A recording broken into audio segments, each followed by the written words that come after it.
Hey Paris, how are you? Great. How about yourself? Not too bad. Obviously, it's a big blow on a lot of fronts that Ty's not there for a while. Um, there was already pressure on you in year three after what you've been through the first 2 years. How do you approach it now, knowing the team needs you more than even before? Yeah. I mean, obviously, we know as a receiver group, with our number one guy being out, we all have to step up. So I approach it the same. I kind of just being myself, like myself in year three, going through what I went through. Like I've already known that I needed to step up and I needed to bring, what I know I can bring to this team. And obviously, with Ty being out, we know as an entire group that we need to step up. So I approach it the same way I was approaching the season already. Stephen Holder. Hey Paris, I know there's sometimes not a lot of hype about you guys as a group, just from outside perspectives, but you guys do seem to have a lot of depth. Do you feel like I don't want to say this is a good thing. I'm not going to say that, but is this an opportunity? Do you think for your depth to show? Because other guys are going to have, as you say, it's not just you and Pitt. Everybody's going to have to kind of chip in here. Yeah. I think you use the word opportunity. I mean, obviously, we're all aware of the loss. We all feel for Ty, and we all want him to get back as healthy as he can, fast as he can. But it's definitely an opportunity. It's definitely an opportunity for young guys to step up and make plays, because we all got to carry that load. That's a big load. That's a big loss. We all got to carry that load for sure. Joel Erickson.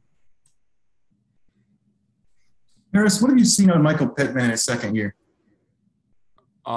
Pitt has made a really, really huge jump. Obviously, I wasn't around for a lot last year. I was kind of watching from the sides. But he's a smart guy, man. Like he hops on the field and he knows exactly what he's doing. His vision is always, just elevated. He sees things before they happen. Pitt is just a really smart player, and I think that's the biggest thing that I've seen from him. George Bremer. Parrish, you're out there almost every day. How do you feel physically coming out of this camp? 100% healthy. I said that with a smile on my face. That was my number one goal, to get through this camp as healthy as I could. It's a blessing, man. All glory to God, but I feel great. JJ.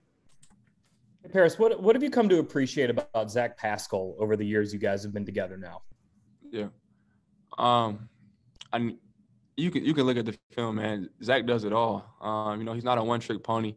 He does everything in his offense. I think that's what makes him so valuable. But far aside from that, man, just his leadership, and how he approaches every day, man. He really helps us out as a whole. Just from top to bottom. Like, he's always coaching guys up, man. Asking guys if they need anything. Telling guys about different coverages of what he sees on the field. And I think that's something that goes unnoticed about Zach, because you don't see that on a day-to-day basis from the outside looking in. But his leadership is strong, and I really appreciate him for that. Jim. Hey, Paris. Yeah, I know Frank's offense is complicated. I know he wants you guys to play all the positions. What do you kind of tell the younger guys, that guys like Mike Strawn, who are trying to learn this offense very, very quickly? Like, what's your advice in terms of trying to pick everything up? Yeah. Obviously, everything comes with reps. But as a young guy, you're not necessarily getting all those reps. So the biggest thing, for me when I came in, I was just taking mental reps, just being locked in on every single play, at practice, and then going back and watching the film, and taking those reps as if I was in every single position, and just being in the playbook, man, nonstop. Once you put the effort and time into it, man, you get it down, it comes easy. We'll go last question, Lara. Harris, a couple of updates that we got from Coach Reich. Of course, injury to Sam Ellinger, and then also that Carson Wentz will be back in team when you guys go on Monday's practice. That means Jacob moves into that backup quarterback spot. Although Carson's making those strides for being ready for week one, Jacob's the backup now with the situation. Where's your confidence level with Jacob Eason, given the amount of time that you guys had to work together through training camp in the preseason? Yeah.